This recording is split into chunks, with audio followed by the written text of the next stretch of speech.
E mais de 6,5 milhões de crianças de até 6 anos de idade se afastam das escolas e das atividades que são sociais por causa da falta do saneamento básico. É o que mostra um estudo do Instituto Trata Brasil, que foi publicado hoje. Eu vou conversar com o Fernando Garcia de Freitas, ele é economista e coautor desse estudo, para entender o motivo desse número tão assustador e como isso vai afetando a vida dessas crianças. Fernando, uma ótima noite, é um prazer recebê-lo aqui, seja muito bem-vindo. Boa noite, Rafael. Fernando, quando a gente olha para esse dado que ele é alarmante, eu queria entender um pouco desse escopo da pesquisa, de como esse saneamento básico, ele afeta o aprendizado dessa criança a ponto de levar no futuro um afastamento, onde ele abandona a escola de uma vez por todas. Olha, o nosso estudo, ele pegou a vida da criança desde a gestação até o final da sua adolescência, início da vida adulta e entrada no mercado de trabalho, né? E aí tem vários mecanismos e vários gatilhos que interferem na vida dessas crianças, principalmente pela falta de saneamento, né? No início, na primeira infância, na gestação, na segunda infância, a saúde, né? a consequência, o impacto sobre a saúde das crianças, o risco de vida é muito elevado. Depois da segunda infância para a adolescência, o impacto se dá na saúde, mas, sobretudo, na educação. Por quê? Porque a falta de saneamento leva a uma incidência muito grande de diarreias, de vômitos, aumenta a incidência de gripes e pneumonias e traz também uma incidência muito grande de doenças bucais nas crianças. Aquelas que não têm acesso ao saneamento, água, que não tem banheiro dentro de casa, que não tem coleta e tratamento de esgoto, tem uma probabilidade maior, um risco maior de contrair essas doenças. E contraindo as doenças, elas se afastam da escola, né? E aí começa um novo ciclo do problema, que é o absenteísmo na escola, a falta às aulas, acaba prejudicando o desempenho das crianças. E isso traz, ao longo da vida, um acúmulo de deficiências, né?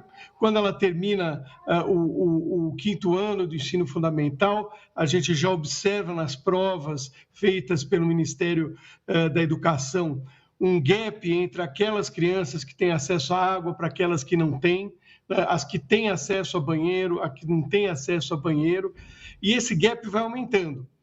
Quando chega no final do ensino fundamental, ele é maior. Para você ter uma ideia, a diferença é tão grande que a criança que não tem acesso à água, que não tem acesso ao esgoto, que não tem banheiro em casa, ela tem uma perda de nota, que significa que ela é uma criança que não desenvolveu, por exemplo, né, na língua portuguesa, a capacidade de entender ironia num quadrinho, de entender uma piada, né? É uma criança que ouve uma piada e demora para entender, para ter um entendimento. E na questão de matemática, é uma criança que não consegue calcular um troco em moedas de 50 centavos para uma compra que ela fez de R$10. Então, R$10 tira 7,50, quantas moedas de 50 centavos vem? Ela não consegue calcular isso de maneira espontânea, de maneira direta. Isso segue, né? Permanecendo o saneamento, também no final do ensino médio, a gente mediu esse efeito, é muito grande, ou seja, esse jovem vai entrar no mercado de trabalho com uma deficiência muito grande e isso vai prejudicá-lo o resto da vida, né?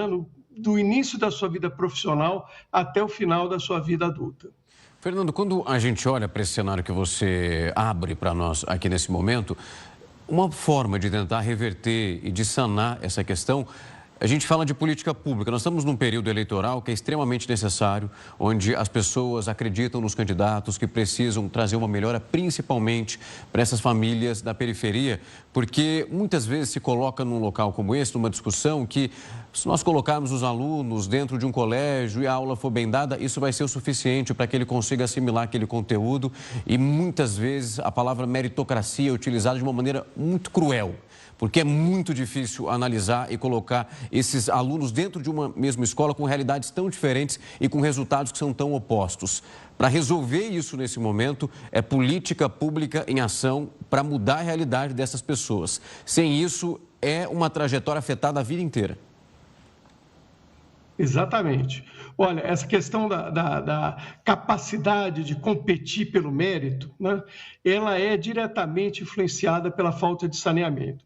O indivíduo fica doente, se afasta 7 dias, né, uma semana de aula ele perde em 26, 30 semanas letivas, ele perde aí uns 5% das aulas só por uma questão de pegar uma doença de diarreia, outro mais 5 dias porque pegou uma gripe que poderia ter sido evitada se tivesse água em casa para lavar as mãos. Ou seja, ele pode até ter um acesso a uma escola, mas ele não vai frequentar. A doença vai afastá-lo e ele vai ter esse prejuízo, né? É difícil recuperar e conforme vai se abrindo essa defasagem, no segundo ano do ensino fundamental, a gente mede uma defasagem. No quinto ano, ela se elevou. No nono ano, cresceu. No final do ensino médio, é ainda maior, né? E esse jovem, um vai para a universidade, vai ter uma carreira profissional totalmente distinta do outro que não chega, né? Não tem condições de acessar a universidade, mesmo que houvesse vaga gratuita para ele, né? Então, você tem toda a razão nessa questão de que essa meritocracia ela não vale porque você cortou as capacidades na raiz. A desigualdade ela já está dada no início da vida dessas crianças. Agora, o segundo ponto que você falou é muito importante também. As eleições municipais elas são fundamentais nesse momento, por quê? Porque a água, o esgoto, o saneamento, como todo, é uma atribuição do município.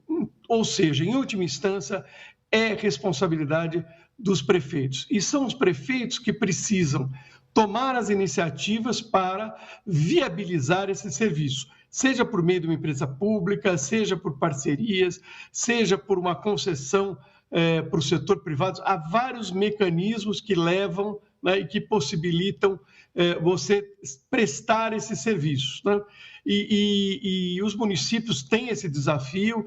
O novo marco regulatório colocou a data de 2033 como uma meta para se universalizar o saneamento e alguns municípios avançaram, estão muito na frente, vários já universalizaram há muitos anos, outros, logo após a edição do novo marco regulatório, tomaram as atitudes necessárias para avançar mais rapidamente, mas ainda há muitos prefeitos, muitos municípios que estão caminhando muito lento, né? E vão ficar atrasados e vão ser responsabilizados por isso, pelo Ministério Público, pelos tribunais de contas e tudo mais.